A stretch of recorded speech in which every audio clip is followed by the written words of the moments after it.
Hi, I'm Andy Mann, and I'm going to talk about how you can use Google Slides sort of like you could use Google Publisher. I do have a Google slide deck that I've used for 1 hour training, and all of the things I'm sharing and a lot more that I don't have time to share can be found right here. So if you go to bit.ly/publish with slides and click the use template, you're welcome to have a copy of my slide deck. I'll go ahead and close that. I just want to make sure you have the URL right there in case you need it. So to begin with, to start a new slide deck, the easiest way to do it is just type in slide.new. Slide.new gives you a brand new slide deck. You could go up under Drive and go the right folder and New and use from template and all that, but the slide.new technique just becomes second nature. You do need to be in a Chrome browser and be signed into Google to use it, but boy, does that make it easy. Another thing to do is know that you can use the selection rectangle to grab groups of things. Like right here, I've had people, I say, well, go ahead and delete those two things on the front. And they click and they click and they try to delete it. All you have to do is just click outside of it, hold the mouse button down, drag over it. All those get highlighted, hit the delete or the backspace key, and they're gone. And I usually don't set up a theme because I'm just using this as a white piece of paper. The next thing to know is that this is not the size you want for your paper.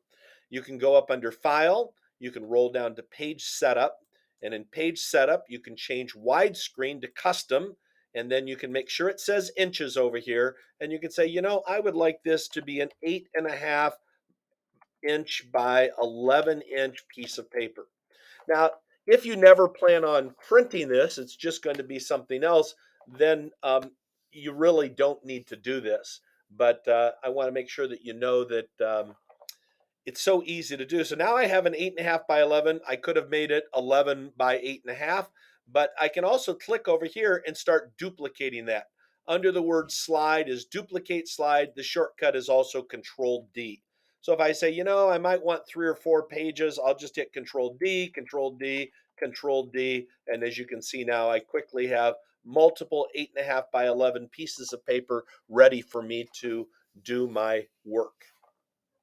Now, one of the things that I'll start with a few of my favorite shortcuts in here, and one of the shortcuts is that you can easily resize text. So let's say that we want our students to do a graphical organizer before they do their autobiography, and we'd like them to put something in the middle here, and then around the outside, they're going to have some of the main ideas that they're going to have in their story.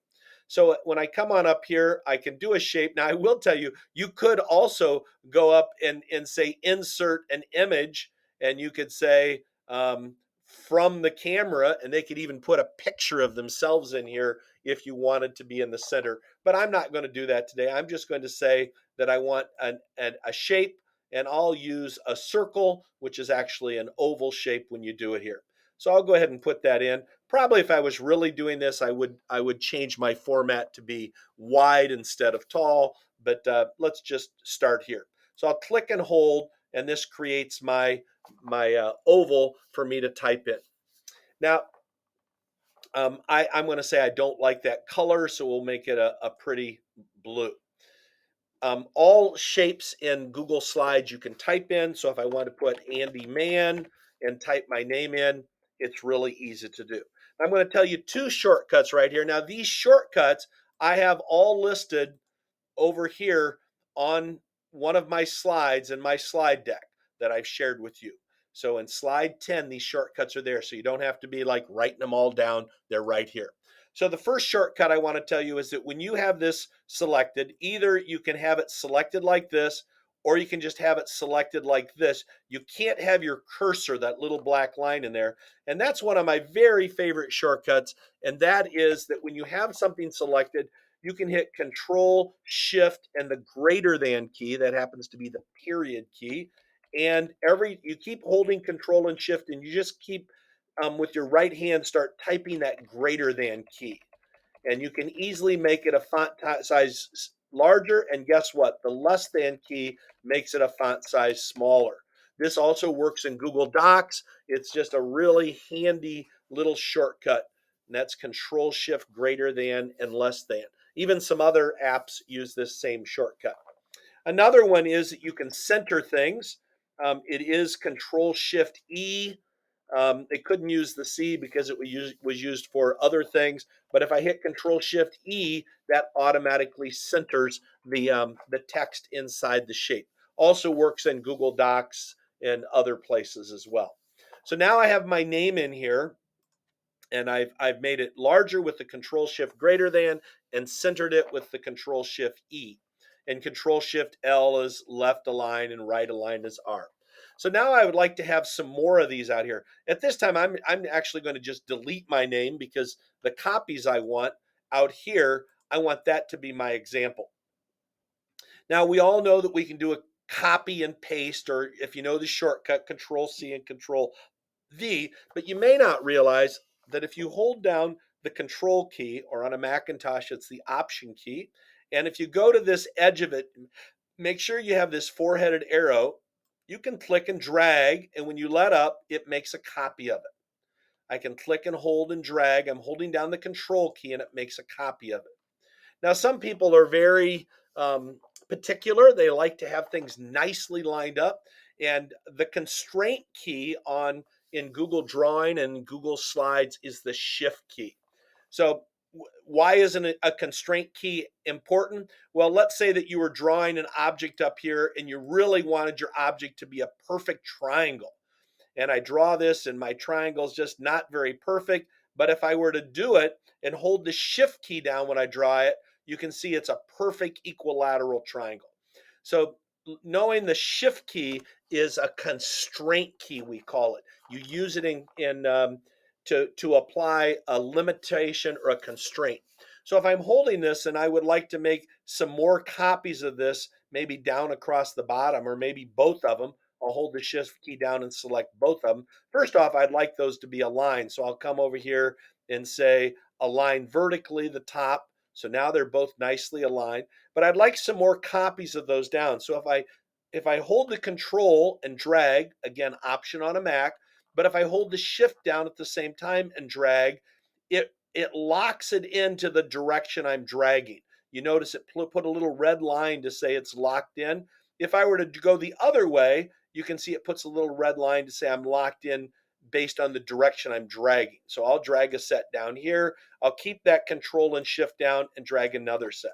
So now I have some little ovals on here that I could write text in. And because my original was set to a certain size, any of these, if I start typing text, it'll use that same size that I had there before. So that's just the first little shortcut that was holding down the Control and dragging, and then the Control Shift and greater than.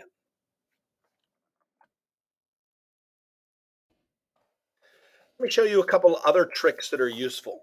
Number one is you can put a placeholder image in.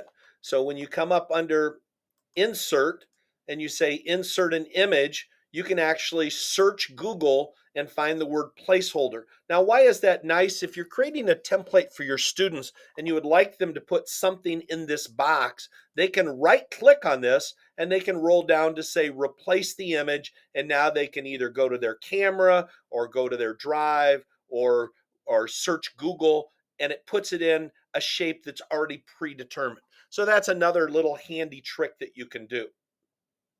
Another one that I like is that you can create infographics. So instead of being an 8.5 by 11 sheet of paper, you can create the infographic to be longer. And I've even given you some templates here that if you would like, and you could just say use the template, and now you could fill this in and the students could modify that. Last tip is that you can change the background by inserting an image into the background. My math teachers absolutely love this. So on this slide, I have a background. I'm going to right click here and I'm going to say change the background. And instead of using a color, which is what we're used to, I'm going to choose an image and I'm going to do a Google image search and search for the word grid. And I'll say, here's a nice grid that I found right here. Oh, I even like this one better. I'll go ahead and insert it. And now I'll say done. And this is now the background of my slides. And the only way a student could modify it is if they were to go to background and to change it. So now the students can graph on top of this or maybe do a number line, and it's right there in the background and it can't easily be changed. So those are a few tips for you today for Google Slides, using it like Publisher.